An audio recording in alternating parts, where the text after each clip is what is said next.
Welcome to the Slop Farm. Enjoy the video. In this video, I will show how to make chicken pasta.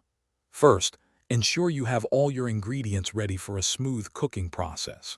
You'll need about 1 pound of boneless, skinless chicken breast, which we'll cut into bite-sized pieces.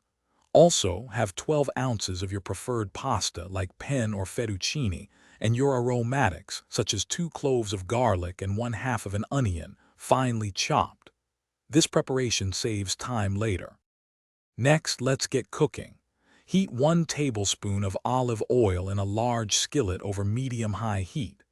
Add your chicken pieces and cook them until they are golden brown and fully cooked through, which usually takes about 5 to 7 minutes. While the chicken cooks, start boiling your pasta in a separate pot of salted water until it's perfectly al dente.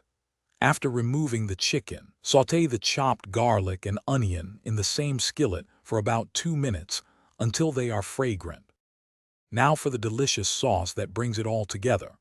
Pour in 1 cup of heavy cream and 1/2 cup of chicken broth into the skillet with the sautéed aromatics. Bring this mixture to a gentle simmer, allowing it to thicken slightly.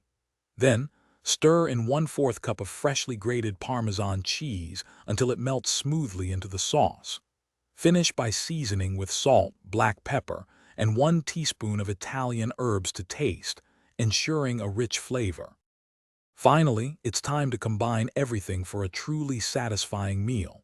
Add your cooked pasta and the browned chicken back into the skillet with the creamy sauce. Toss gently to ensure every piece is coated in that wonderful flavor. Serve immediately, garnished with some fresh chopped parsley and a sprinkle of extra Parmesan cheese for an added touch.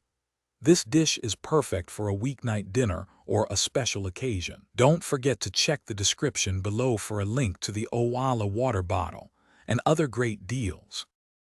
Thanks for watching. Consider subscribing if we helped you today.